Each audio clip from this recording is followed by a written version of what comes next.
5. Période de Jean à Emmanuel. 8. Chapitre 1. Le sacerdoce du Sauveur. 2. Le nouveau nom du Christ. 3. Le temps de Jean et le temps d'Emmanuel. 4. Les épreuves de Jean. 5. Le trouble jeté par Jean. 6. La retraite de Jean. 7. La profanation des Écritures. Et 8. Le comportement des sectes. 5. Période de Jean à Emmanuel. 1. Après avoir corrompu ses voies et fermé les portes devant les jeunes gens qui se désolent et se désespèrent, ce monde n'a plus d'avenir et tient forcément ses derniers discours. Il est dans les temps messianiques où arrive avec force celui qui vient sauver ceux qui seraient perdus sans lui. Au jour de Jean-Baptiste, il y a 2000 ans, ce ne pouvait donc être l'heure de la venue de l'agneau, car le monde n'était pas encore descendu dans ces temps de la fin qui sont ceux de son arrivée. Or, aujourd'hui, le monde est arrivé dans ces temps-là. C'est pourquoi l'agneau se manifeste conformément à la prophétie. 1.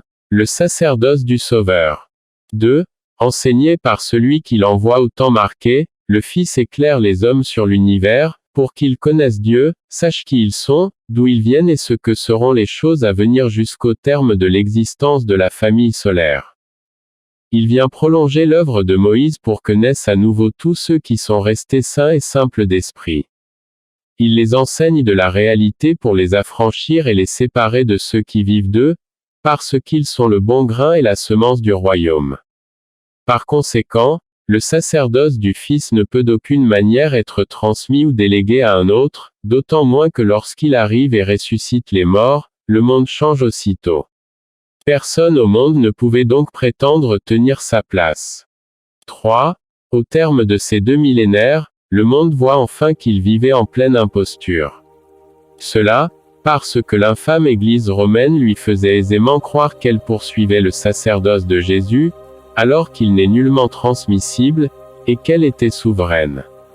En vous ayant ainsi trompé sur les Écritures, elle s'est assise en reine jusqu'à présent où elle est envoyée au fond de l'abîme conformément à ce qui est prédit. Comprenez-vous que si je ne mettais un terme à sa supercherie le monde entier serait perdu à jamais, il en serait fait de lui, parce qu'à cause de cette Église qui s'est emparée de ma vie nul ne pourrait savoir qui je suis ni me suivre. Vous péririez alors jusqu'au dernier. 4. Pour vous éclairer et empêcher ce désastre, je vais vous montrer comment cette Église commença à se former au temps de Jean, qui était le temps de l'apogée de l'Empire romain, et non au temps de Jésus. Après quoi ceux qui s'intéressent aux Écritures comprendront mieux le Nouveau Testament qui est imprégné de cet empire maléfique. 2. Le nouveau nom du Christ. 5. Mais il est d'abord nécessaire de savoir que Christ est tiré du grec Christos, signifiant loin, c'est-à-dire celui qui est consacré, annoncé et marqué depuis toujours du sceau de Dieu sur son front par l'onction. Cet homme, qui est loin d'Aaron et d'Israël, a l'esprit du Père et connaît toutes ses œuvres qu'il vient expliquer au monde. C'est pourquoi, à l'élu se rattachent 2 noms, Jésus et Emmanuel, car Jésus est dans l'Écriture le personnage d'Emmanuel dans le monde aujourd'hui. Entendez que Jésus est le nom ancien du Christ, et qu'Emmanuel est son nouveau nom. Dans l'Ancien Testament, Ésaïe annonce sa venue ainsi. Voici, la Vierge sera enceinte. Elle enfantera un fils et on lui donnera le nom d'Emmanuel, ce qui signifie Dieu avec nous. La Vierge, cession dont on parlera prochainement. Mais pourquoi ce fils est-il appelé Jésus et non Emmanuel? Parce que Jésus est l'image d'Emmanuel dans le monde d'aujourd'hui. Tout le livre que j'écris le montrera. 6. Pour l'instant, restez à mes côtés car, qui que vous soyez sur la terre, vous ne pouvez nullement saisir l'Écriture sans moi qui suis son accomplissement. Il en est ainsi, parce que le livre, l'Ancien Testament, est recouvert d'un voile sous lequel se trouve sept personnages qui éclairent ensemble, tel un chandelier, celui qui vient vaincre le monde. Mais j'enlèverai ce voile, pour que vous puissiez me voir tel que je suis. Ainsi vous me reconnaîtrez dans la certitude et me suivrez en toute confiance. Car je suis l'agneau immolé, celui qui a vaincu l'ignorance et qui est digne d'enlever les sceaux qui tiennent le livre cacheté. 7. Emmanuel est appelé Dieu par Ésaïe, Parce que dans l'Ancien Testament se trouve le Père, le Fils et le Saint-Esprit, représentés par Abraham, Isaac et Jacob, qui composent ensemble le personnage d'Emmanuel. Je dis que l'union du Père, du Fils et du Saint-Esprit forme un seul Dieu. Emmanuel est son nom. C'est pour cette raison que le prophète, sachant qui il est, l'appelle Dieu. 3. Le temps de Jean et le temps d'Emmanuel. 8. Sachez que c'est Moïse qui a écrit l'Ancien Testament, et que c'est Jean qui a écrit le Nouveau. Et bien que vous ne puissiez encore l'entendre ici, les deux personnages importants de l'Ancien Testament sont Moïse et Aaron, ce dernier étant l'image du Fils de l'homme. Pareillement, les deux personnages importants du Nouveau Testament sont d'abord Jean, puis Jésus qui est aussi la réalité du Fils de l'homme. Pour arriver à saisir ces personnages, vous devez savoir en premier comment le Nouveau Testament a été conçu et écrit par Jean sous l'Empire romain. Pour cela, survolons ensemble la période allant de Jean à Emmanuel. Ce qui vous permettra également de voir ce que fut l'origine de la secte romaine ayant à sa tête celui qui porte le nom de la bête et le nombre de son nom, 666. Soyez donc attentifs, il en va du salut du monde. 9. Lorsque, poussé par l'esprit qui grandit en lui, le prophète se lève, il est comparable à une graine qui germe et qui donne un arbre qui n'en finit pas de grandir, jusqu'à devenir géant. Mais un tel homme devient alors prisonnier de sa connaissance et doublement, parce qu'il est à la fois prisonnier de Dieu et des hommes. Au temps de l'Empire romain, il en est un qui devint géant et qui porta le nom de Jean, qui signifie géant. Jean était ce prisonnier qui, peu à peu est tel l'arbre qui pousse, en vint à saisir ce que seraient les œuvres de celui qui viendrait après lui et qui serait plus grand que lui. Ce qui signifie dans une autre époque, car il va de soi que Dieu ne suscite pas deux prophètes en même temps et côte à côte, mais les envoie séparément dans des temps différents. Vous trouverez cela dans cette parole de Jésus. Je vous le dis en vérité, parmi ceux qui sont nés de femmes, et non de l'Esprit comme vous allez naître aujourd'hui avec moi, il n'en a point paru de plus grand que Jean-Baptiste. Cependant, le plus petit dans le royaume des cieux est plus grand que lui. Depuis le temps de Jean-Baptiste, il y a 2000 ans, jusqu'à présent, aujourd'hui, le royaume des cieux est forcé, et ce sont les violents qui s'en emparent. Car tous les prophètes et la loi ont prophétisé jusqu'à Jean, et, si vous voulez le comprendre, c'est lui qui est l'Élie qui devait venir. Que celui qui a des oreilles pour entendre, entende. Mais en 2000 ans, vous n'avez toujours point entendu ce que dit Jésus. Sentez-vous cependant ces deux époques distinctes de Jean et de Jésus?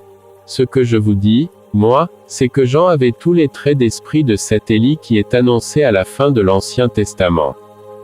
Mais il n'avait point en lui la lumière divine qui ressuscite les morts et dont seul le Fils unique serait pourvu. Il sut ainsi qu'il n'était point ce Fils unique, mais son messager envoyé devant lui pour préparer son chemin et aplanir ses sentiers, et pour le faire lever ensuite. 4. Les épreuves de Jean. 10. Parce que je sais ce qu'est la vie d'un prophète et comment il se lève, je dis alors que Jean a éprouvé longuement et fortement ce que j'ai éprouvé et que, quand il vit le Fils, c'est moi qu'il vit tel que je suis. Il annonça alors tout ce que je souffrirai pour sauver le monde. Il puisait en lui-même et dans l'Ancien Testament ce que j'étais et ferais. Et il me voyait comme un frère jumeau qu'il présenta au monde avec l'image et la bouche de Jésus. C'est pourquoi Jésus dit, en s'excluant, il est vrai qu'Élie doit venir. Emmanuel, mais je vous dis qu'Élie est déjà venu. Jean. Ainsi vous concevez mieux le personnage de Jésus, et pourquoi il s'exclut avec cette parole fort explicite. 11. Pour saisir le sens de la prophétie, il faut d'abord voir que dans l'Ancien Testament on apprend le Père, dans le Nouveau on apprend le Fils, et dans ce dernier testament, qui est l'accomplissement de toute la prophétie, on apprend le Saint-Esprit avec lequel le monde vivra éternellement. Il y a donc forcément une ressemblance dans ces trois ouvrages, parce qu'en ayant les mêmes traits d'esprit, Moïse, Jean et Emmanuel, s'expriment d'une façon semblable. 12. Mais, contrairement à moi, Moïse et Jean remplirent leurs écritures de personnages dont ils avaient besoin pour transmettre le message de Dieu. C'est pourquoi, bien que symboliques, ces personnages sont de véritables guides. Paul, par exemple, n'est pas homme, mais personnage né de la main de Jean, celui qui explique Jésus aux Grecs et aux Romains, afin que ce soit le monde entier qui entende. Puisque Paul n'était point avec Jésus mais l'explique avec beaucoup de profondeur et d'exactitude, je dis qu'il est un personnage créé par Jean pour annoncer le messager. C'est pourquoi Paul dit, « Lorsqu'il viendra, nous le verrons tel qu'il est. » 13. Les Écritures se répandirent dans le monde cachetées et scellées, pour être lues dans leur vrai sens seulement lorsque le Fils paraît, car c'est en Christ que le voile disparaît. Écrites par les prophètes, elles ne peuvent être expliquées que par l'un d'eux, et non par l'homme né de femme. Entendez donc ce qu'il y a lieu d'entendre. 5. Le trouble jeté par Jean. Que s'est-il donc produit, il y a 2000 ans, sous l'Empire romain? Pour interpréter correctement le Nouveau Testament, il faut voir en premier lieu que Jean baptise la foule. C'est-à-dire qu'il enseigne les gens, en avertissant le monde que le Fils de l'homme viendra après lui, en son temps, et qu'il faudra être debout ce jour-là. Ce Jean gênait donc les Romains, et il leur fallait agir pour que la foule cesse d'aller après lui. Et c'est ce qu'ils firent. 15. D'abord comme les Égyptiens, puis comme les Hébreux, puis comme les Grecs, les Romains pensèrent à leur tour qu'ils étaient le premier peuple du monde, entendez comme le premier de la marche. Alors, comme ceux qui les précédèrent et contribuèrent à leur propre civilisation, les Romains voulurent civiliser à leur tour le monde entier, c'est-à-dire conformer le monde à leurs règles et à leurs pensées, fût-ce par la force. Déjà Rome apparaissait être la maîtresse du monde et aspirait à son règne éternel. Or ce règne, pensait-elle, ne pouvait être empêché par les Juifs dont ils occupaient le territoire, et par ce Jean. Par les Juifs, parce que ceux-ci prétendaient être la descendance d'Abraham, d'Isaac et de Jacob à qui Dieu promit la terre pour toujours. Et par Jean, parce que celui-ci semblait être à leurs yeux le sauveur que les Juifs attendaient, croyant qu'il sortirait du milieu d'eux et les délivrerait. 16. Ne pouvant supporter les Juifs, qu'ils dispersèrent dans leurs provinces conquises, les Romains ne pouvaient admettre ce Jean qui baptisait la foule et prêchait la repentance dans l'attente de la venue prochaine du Sauveur. Il leur fallait donc trouver un stratagème pour s'emparer de lui et le tuer. Rome en avertit Hérode qui, alors, fit alliance avec elle en s'empressant d'épouser sa cause. De la sorte, Hérode épousa Rome. C'est pourquoi la fille qui danse devant le roi Hérode pour le séduire et pour lui demander, à l'instigation de sa mère, Rome, la tête de Jean sur un plateau, et cette alliance et non une femme. Hérode, âgé et fatigué, promit ainsi à Rome la tête de Jean. 6. La retraite de Jean. 17. Que s'est-il donc passé ensuite? Tout d'abord sachez que Jean n'est point mort décapité dans sa prison comme on l'entend dans le sens de la lettre, pas plus que Jésus n'est mort cloué à un bois, car il s'agit d'allégorie. Non, Jean s'enfuit dans le désert, parce qu'il avait une immense tâche à accomplir, écrire le Nouveau Testament, qui est son testament pour présenter et faire lever celui qui viendrait après lui sauver le monde. Et c'est à Patmos, petite île grecque, qu'il s'enfuit, parce qu'il y était inconnu et c'est à cause de moi qu'il y alla. Il n'est cependant pas nécessaire de savoir dans quelles années et de quelle manière Jean a écrit. Le principal étant que son livre existe dans le monde pour me faire lever au temps marqué, et pour que chacun puisse me reconnaître à travers le Fils de l'homme que Jésus annonce. 18. Jean était un homme d'une extrême rigueur qui vivait de peu de choses. Il s'abstenait de tout. Mais ce fut un homme de grande valeur sans lequel le monde ne pourrait être sauvé aujourd'hui. Jusqu'à ce que vienne le Nouveau Testament, dans les pays, disons, colonisés par les Romains, on parlait de lui seulement et non de Jésus et on élevait son nom au ciel. Et c'est bien parce qu'il en fut ainsi que son nom se répandit parmi les peuples et notamment dans le pays des Gaules où ce nom fut fort usité. Car aux yeux de tous, Jean était le Sauveur, loin de Dieu, celui qui délivrerait les hommes de l'emprise des Romains. Personne ne connaissait encore le nom de Jésus en ce temps-là, et nul n'évoquait son nom. Tous ignoraient son existence et ce qu'il accomplirait. 19. C'est probablement pendant ce temps et en secret, que Jean écrivait le Nouveau Testament dans lequel il y présentait Jésus, l'agneau de Dieu. Il y inclut évidemment tout ce qui se produisit avec les Romains durant sa retraite et qui finit par donner forme à l'Apocalypse, son dernier chapitre. Comment alors n'aurait-il point montré sous voile la bête qui monte de la mer et qui monte de la terre, représentant les Romains avec leurs militaires et leur infâme secte? 20. Déjà les Romains avaient construit de très grands édifices religieux pour impressionner le monde et imposer leur religion hypocrite et leur domination. Mais de ces constructions imposantes, qui sont toujours à la mesure de la vanité de ceux qui les font bâtir, Jean fit en sorte qu'il n'y ait point pierre sur pierre qui ne soit renversée au jour de la venue du véritable qu'il annonce. 21. Croyez ce que je dis. Car, comme Jean m'a vu en mon temps, moi je le vois en son temps et tel qu'il était. Dans le Nouveau Testament, Jean vient avant Jésus et s'en va avant Jésus. Ne point connaître Jean, c'est forcément ignorer Jésus. Mais seul Emmanuel qui est concerné par les deux peut les expliquer. En ce sens, je dis encore que Jean est l'Élie qui est déjà venu, et qu'Emmanuel est l'Élie qui devait venir. 20 siècles de traditions et de croyances erronées n'entameront point ce que je dis. 22. Par la simulation, Jean a réellement fait prendre aux Romains une chose pour une autre, car il savait fort bien qu'ils s'empareraient du Nouveau Testament dans lequel il présentait le Sauveur. Et c'est ce qu'ils firent, en s'empressant d'y changer sa nature pour masquer leur condamnation écrite.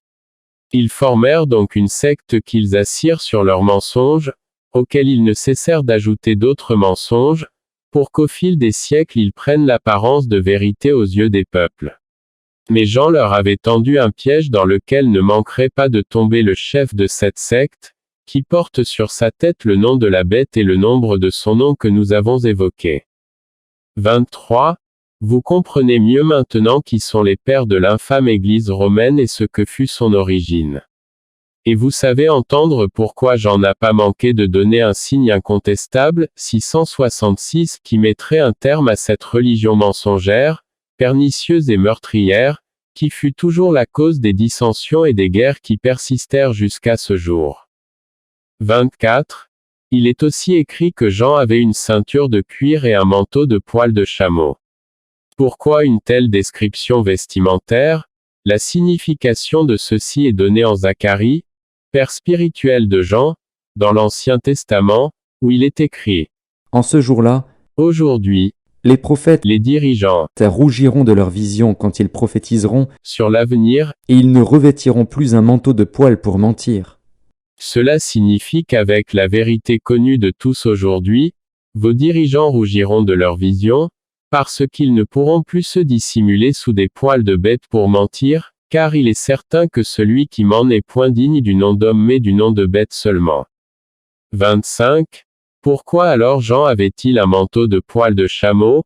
Parce que, dans sa retraite à Patmos, il présenta le Fils au monde en se transportant au jour de sa venue, aujourd'hui, tout en laissant croire qu'il était corporellement à ses côtés. Il a agi ainsi pour préparer son chemin, c'est-à-dire pour faire sortir devant lui les traîtres et les imposteurs qu'il surprendrait à son arrivée. Et c'est ce qui se produit réellement aujourd'hui comme vous le voyez, car j'arrive en pleine trahison. 7. La profanation des Écritures. 26. J'ai encore quelque chose à vous montrer. À la fin du Nouveau Testament, Jésus dit: Je le déclare à quiconque entend les paroles de la prophétie de ce livre. Si quelqu'un y ajoute quelque chose, Dieu le frappera des fléaux décrits dans ce livre. Et si quelqu'un retranche quelque chose des paroles du livre de cette prophétie, Dieu retranchera sa part de l'arbre de la vie et de la ville sainte, vers laquelle je vous emmène, décrit dans ce livre. Celui qui atteste ces choses dit: Oui, je viens bientôt. 27. Bien que cet avertissement soit clair, c'est sans scrupule que les membres de la secte romaine profanèrent les Écritures, en changeant des paroles, en portant des annotations fallacieuses, en déformant ou en supprimant des passages qui les condamnent, et aussi en le remplissant de figures et d'images de statues qui empêchaient quiconque de saisir la prophétie. C'est pourquoi si vous avez l'Ancien et le Nouveau Testament qui portent la marque de l'Église de Rome, vous pouvez les brûler au feu, ils ne valent rien.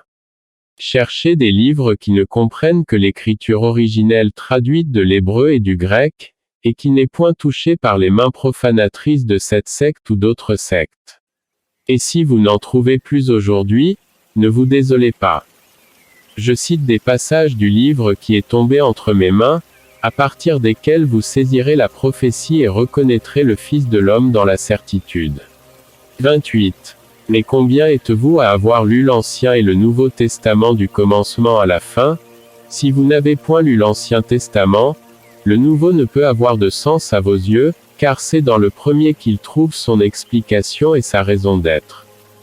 Et si on ne les lit tous les deux à la suite, dans leur sens spirituel seulement, ils sont incompréhensibles et demeurent cachetés.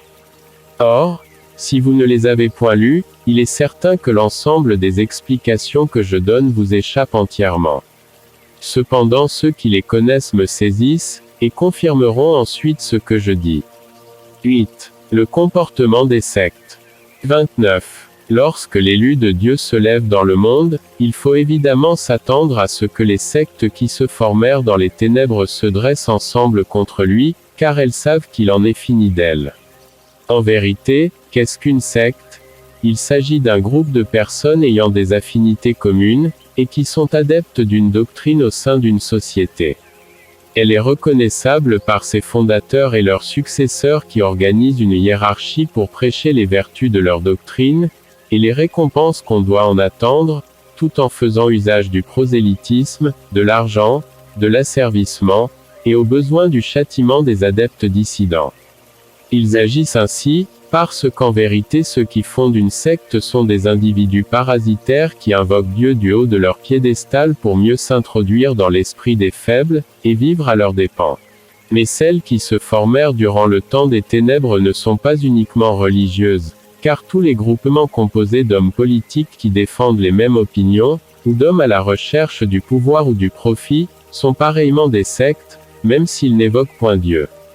30. C'est pourquoi, on peut dire que ce monde de Babel n'est qu'une immense organisation de sectes diverses, et que leur long endoctrinement dont vous êtes quotidiennement l'objet a créé en vous une dépendance dont vous aurez du mal à vous débarrasser.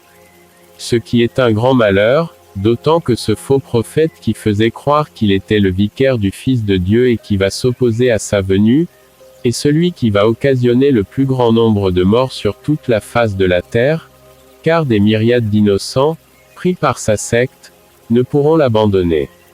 Ils périront, comme périront tous ceux qui ne s'apercevront pas que ce n'est pas autant de gens, il y a 2000 ans, mais aujourd'hui que Dieu envoie Emmanuel pour mettre fin aux infamies. Soyez donc vigilants sur tout ce que je dis. Ainsi parle l'Éternel des armées. On grappira comme une vigne les restes d'Israël. Porte-y de nouveau la main, comme le vendangeur sur les ceps. À qui m'adresser? Et qui prendre à témoin pour qu'on écoute? Voici, leur oreille est incirconcise, et ils sont incapables d'être attentifs. Voici, la parole de l'Éternel est pour eux un opprobre, ils n'y trouvent aucun plaisir. Je suis plein de la fureur de l'Éternel, je ne puis la contenir. Répands-la sur l'enfant dans la rue, et sur les assemblées des jeunes gens. Car l'homme et la femme seront pris, le vieillard et celui qui est chargé de jour. Leurs maisons passeront à d'autres, les champs et les femmes aussi, quand j'étendrai ma main sur les habitants du pays, dit l'Éternel. Car depuis le plus petit jusqu'au plus grand, tous sont avides de gain. Depuis le prophète jusqu'au sacrificateur, tous usent de tromperie. Ils pensent à la légère la plaie de la fille de mon peuple. Paix, paix, disent-ils, et il n'y a point de paix. Ils seront confus, car ils commettent des abominations. Ils ne rougissent pas, ils ne connaissent pas la honte. C'est pourquoi ils tomberont avec ceux qui tombent. Ils seront renversés quand je les châtierai, dit l'Éternel. Ainsi parle l'Éternel.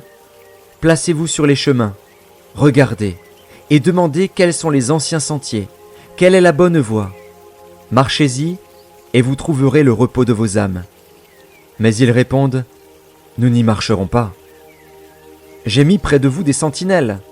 Soyez attentifs au son de la trompette. Mais ils répondent, nous n'y serons pas attentifs. C'est pourquoi écoutez, nations. Sachez ce qui leur arrivera, assemblée des peuples. Écoute, terre. Voici, je fais venir sur ce peuple le malheur, fruit de ses pensées, car ils n'ont point été attentifs à mes paroles. Ils ont méprisé ma loi. Qu'ai-je besoin de l'encens qui vient de Séba, du roseau aromatique d'un pays lointain? Vos holocaustes ne me plaisent point, et vos sacrifices ne me sont point agréables. C'est pourquoi ainsi parle l'Éternel. Voici, je mettrai devant ce peuple des pierres d'achoppement, contre lesquelles se heurteront ensemble père et fils, voisins et amis, et ils périront. Ainsi parle l'Éternel. Voici, un peuple vient du pays du septentrion. Une grande nation se lève des extrémités de la terre. Ils portent l'arc et le javelot. Ils sont cruels, sans miséricorde. Leur voix mugit comme la mer. Ils sont montés sur des chevaux, prêts à combattre comme un seul homme contre toi, fille de Sion. Au bruit de leur approche, nos mains s'affaiblissent. L'angoisse nous saisit, comme la douleur d'une femme qui accouche. Ne sortez pas dans les champs, n'allez pas sur les chemins, car là est le glaive de l'ennemi, et l'épouvante règne alentour. Fille de mon peuple, couvre-toi d'un sac et roule-toi dans la cendre. Prends le deuil comme pour un fils unique. Verse des larmes amères. Car le dévastateur vient sur nous à l'improviste. Je t'avais établi en observation parmi mon peuple, comme une forteresse, pour que tu connusses et sondasses leur voie. Ils sont tous des rebelles, des calomniateurs, de l'airain et du fer. Ils sont tous corrompus. Le soufflet est brûlant, le plomb est consumé par le feu. C'est en vain qu'on est pur, les scories ne se détachent pas. On les appelle de l'argent méprisable, car l'Éternel les a rejetés. Ainsi donc, comme vous avez reçu le Seigneur Jésus-Christ, marchez en lui.